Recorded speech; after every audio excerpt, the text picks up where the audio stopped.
গতকালের যে হামলা হয়েছে সেই হামলার বিষয়ে শিবির এবং বৈষম্য বিরোধী আন্দোলনের নেতৃবৃন্দকে অবশ্যই ব্যাখ্যা দিতে হবে বলে আমরা মনে করছি। 5 আগস্ট ছাত্র জনতার গণ অভ্যুত্থানের আগে ছাত্রলীগের সন্ত্রাসীরা বিভিন্ন ক্যাম্পাসে মোটা দাগে 3টি অপরাধ আমাদের চোখে যেটি ধরা পড়েছে। একটি হচ্ছে অনেকগুলো অপরাধ করেছে। একটি হচ্ছে জোর করে মিছিলে নেওয়া, গেস্ট রুম নির্যাতন অথবা মতামত প্রকাশ করতে বাধা দেওয়া এবং অন্য ছাত্র সংগঠনের রাজনৈতিক কার্যক্রমকে বাধাগ্রস্ত করা। কিন্তু 5 আগস্ট ছাত্র জনতার গণ অভ্যুত্থান পরবর্তী সময়ে আমরা দেখেছি 2টি সংস্কৃতি বিলুপ্ত ঘটেছে। একটি হচ্ছে গেস্ট রুম কালচার, জোর করে মিছিলে নেওয়া।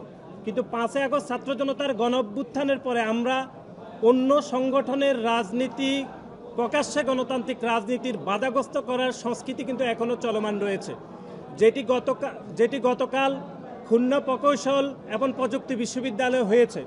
কারণ আপনারা দেখেন, খুলনা প্রকৌশল এবং প্রযুক্তি বিশ্ববিদ্যালয়ে বৈষম্য বিরোধীর একটি কমিটি রয়েছে, যেই কমিটি জানুয়ারির 7 তারিখে প্রকাশিত হয়েছে। এবং ছাত্র শিবিরের এখানে একটি কমিটি আছে কি বা নাই সেটি সাধারণ শিক্ষার্থীরা জানে না। আমরা শিবিরকে স্পষ্টভাবে বলতে চাই, খুলনা প্রকৌশল বিশ্ববিদ্যালয়ের ছাত্র শিবিরের কমিটি না, এটি শিবিরকে নিশ্চিত করতে হবে, অথবা কমিটি থাকলে অবশ্যই ছাত্র শিবিরকে সেটি প্রকাশ্যে আনতে হবে। এবং গতকাল খুলনা প্রকৌশলী বিশ্ববিদ্যালয়ে যে ঘটনা ঘটেছে সেটিকে আমরা এভাবে বর্ণনা করছি যে বাংলাদেশে বড় বড় অগ্নিকাণ্ড যখন ঘটে আমরা দেখি সেটি ছোট ছোট শর্ট সার্কিট থেকে তৈরি হয়।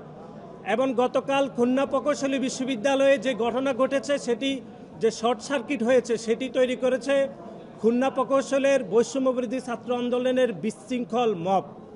এবং এটির নেতৃত্ব দিয়েছেন খুলনা প্রকৌশল বিশ্ববিদ্যালয়ের বৈষম্য বিরোধী আন্দোলনের আহ্বায়ক ওমর ফারুক, এবং কেন্দ্রীয়ভাবে সেটি মনিটরিং করেছেন বৈষম্য বিরোধী ছাত্র আন্দোলনের কেন্দ্রীয় সমন্বয়ক বা আহ্বায়ক হাসনাত আবদুল্লাহ। আমরা যেটি মনে করছি সেটি হচ্ছে জনাব হাসনাত আবদুল্লাহ বিভিন্ন সভা সেমিনারে বাংলাদেশের মানুষকে বিভিন্ন জ্ঞান দিয়ে থাকেন, বিভিন্ন ওয়াজ নসিহত করে থাকেন। আমরা ওনার কাছে জানতে চাই যে প্রধান উপদেষ্টার সহিত রাজনৈতিক দলগুলোর যে মিটিং হয়েছে সেখানে হাসনাত আবদুল্লাহ কোন প্রোটোকলে গিয়েছেন এটা আমরা একটু জানতে চাই। এবং নাসিরউদ্দিন পাটোয়ারি রাজনৈতিক দলগুলোর কোন প্রোটোকলে প্রধান উপদেষ্টার সাথে গিয়ে মিটিং করেছেন সেটিও আমরা জানতে চাই। সুতরাং বাংলাদেশের সংবিধানের 36তম অনুচ্ছেদ চলাফেরার স্বাধীনতা, 37তম অনুচ্ছেদের সমাবেশের স্বাধীনতা এবং 38তম অনুচ্ছেদের সংগঠনের স্বাধীনতা এবং 39তম অনুচ্ছেদের মত প্রকাশের যে স্বাধীনতা, সেখানে বাংলাদেশের প্রত্যেকটি ক্যাম্পাসে যে কোনো ছাত্র সংগঠন রাজনীতি করার প্রকাশ্যে গণতান্ত্রিক অধিকার আছে এবং বাংলাদেশ জাতীয়তাবাদী ছাত্র দলেরও সেই অধিকার রয়েছে। এবং আপনারা জানেন যে বাংলাদেশের সরকার একটি আন্তর্জাতিক আইনে লিপিবদ্ধ রয়েছে বা অন্তর্ভুক্ত রয়েছে, যেটাকে আমরা সংক্ষেপে বলছি ICCPR, অর্থাৎ international covenant on civil and political rights.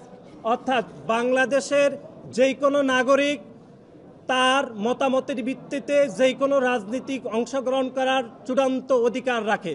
সেখানে বৈষম্য বিরোধী ছাত্র আন্দোলনের ওমর ফারুক কিভাবে বাংলাদেশ জাতীয়তাবাদী ছাত্র দলের 3 জন নেতাকর্মীর উপর হামলা করে, সেই প্রশ্ন আমরা বৈষম্য বিরোধী ছাত্র আন্দোলনের নেতৃবৃন্দর কাছে রাখতে চাই।